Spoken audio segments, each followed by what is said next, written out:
Возможно ли отношения нарцисса и шизоида? Сразу оговорюсь, что я буду говорить не конкретно о нарциссическом расстройстве личности и шизоидном расстройстве личности. Я буду говорить о людях, у которых в структуре их личности есть достаточно такие выраженные нарциссические черты и шизоидные черты соответственно. Ну и вопрос мы поставим так. Если встретились два человека, у одного есть выраженные нарциссические черты, у второго шизоидные, то могут ли они находиться в отношениях, какие у них возможные проблемы будут в отношениях, как эти проблемы разрешить? Давайте все это разберем. Меня зовут Евгений Масеев, я психиатр и психотерапевт. Сегодня мы с вами разбираем такую вот интересную ситуацию, когда вот в отношениях находятся люди с нарциссическими и шизоидными чертами, и с какими они проблемами сталкиваются, и как вместе вообще сосуществовать. Если вам эта тема интересна, обязательно поставьте лайк, я буду вам благодарен, подписывайтесь на мой канал, чтобы не потерять меня, и мы с вами начинаем.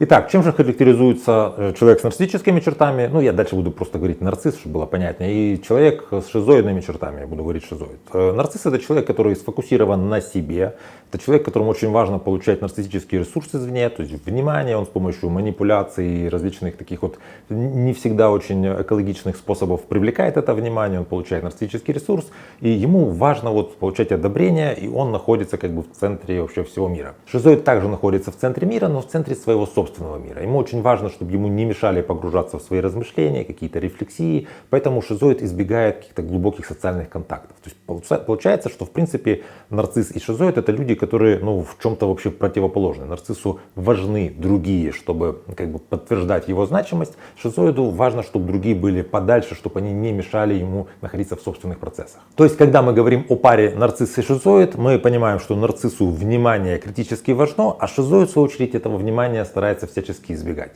Собственно, как же могут формироваться отношения нарцисса и шизоида? На первом этапе нарцисс и шизоид могут притягиваться из-за вот таких вот противоположных, таких комплементарных качеств. Например, нарцисс привлекает шизоида своей такой яркостью, харизматичностью, какой-то, может быть, легкой такой вот эпатажностью, а шизоид привлекает нарцисса своей такой эмоциональной холодностью, загадочностью, какой-то отстраненностью. Мы с вами легко можем представить такую картину, когда мы говорим о мужчине с нарциссическими чертами, о женщине с шизоидными чертами, и вот этот мужчина, он такой яркий, харизматичный, с какими-то, вот не знаю, признаками такой социальной значимости, какие-то у него аксессуары, у него такое вот поведение, а женщина, она такая немножко вот какая-то отстраненная, она вроде как бы вот заинтересована в мужчине, но при этом постоянно такая избегающая. Вот здесь как бы, знаете, вот даже какая-то романтическая такая картина выстраивается. То есть, в принципе, нарцисс и шизоид на первом этапе могут друг друга притягивать. Что же мы можем ожидать в такой долгосрочной перспективе, когда человек с нарциссическими чертами и человек с шизоидными чертами уже какое-то время встречаются?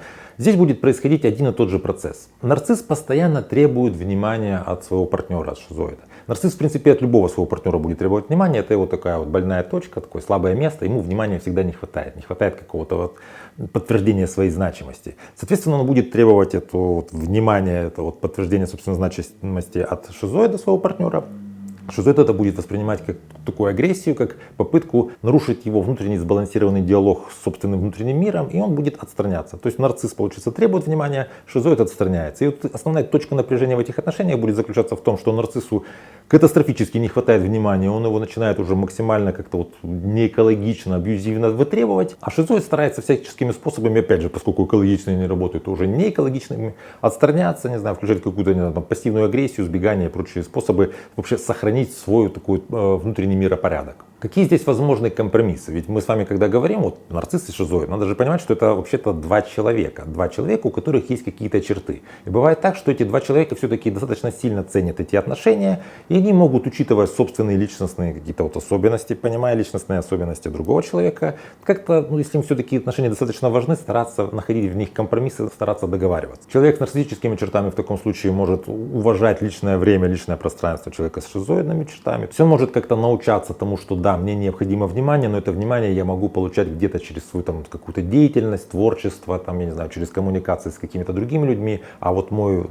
партнер, мой любимый человек, ему часто нужно вот время, и это то, что я могу ему дать, это то, что для него важно, я могу дать ему личное пространство, личное время. Человек с шизоидными чертами, опять же, если ему важны эти отношения, может попробовать быть более внимательным, более эмоциональным, настолько, насколько у него это будет получаться. Таким образом, если в этой паре каждый будет понимать, что происходит с ним и что происходит с партнером, есть возможность найти какие-то компромиссы. Также, если люди хотят наладить взаимоотношения, но у них самостоятельно не получается, здесь возможна психотерапия. Там, как правило, происходит работа над личными границами, над вот умением слышать себя, это очень важно, слышать другого человека. И таким образом, в принципе, люди могут находить компромисс. Таким образом, выходит, что отношения нарцисса и шизоида в принципе возможны, но они вот крайне сложны просто из-за того, что нужно достаточно много уделять внимания работе над собой, работе в отношениях.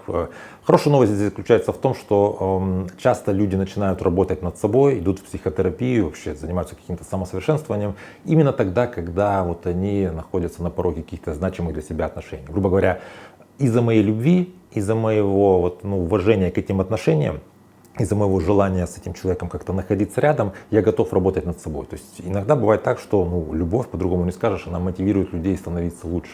Поэтому, в принципе, люди могут прорабатывать определенные собственные какие-то паттерны поведения для того, чтобы научаться вместе сосуществовать и как-то получать удовольствие и счастье вообще в отношениях. У меня есть курс, который называется «Про отношения». Там мы с участниками работаем над тем, как разобраться в том, в какие отношения, в которых находишься ты, насколько они разрушительны или нет.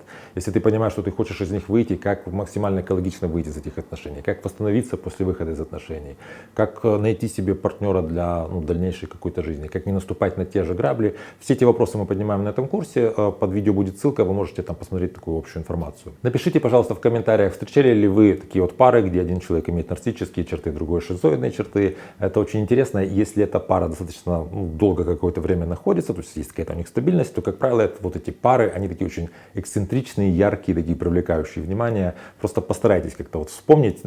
Есть вероятность, что вы видели таких людей. И напишите в комментариях, что вы их видели, либо можете описать, что вас поразило в этих парах. Это очень интересно, когда мы замечаем, как люди, которые имеют какой-то определенный дисбаланс, находят себе другого человека с каким-то противоположным дисбалансом и как-то балансируются в отношениях. Это просто удивительно за этим наблюдать. Если вам интересен такой формат видео, где я разбираю такие взаимоотношения людей с разными какими-то чертами, поставьте лайк, я буду понимать, что такое видео вам нравится. Также подпишитесь на мой канал, чтобы не потерять меня.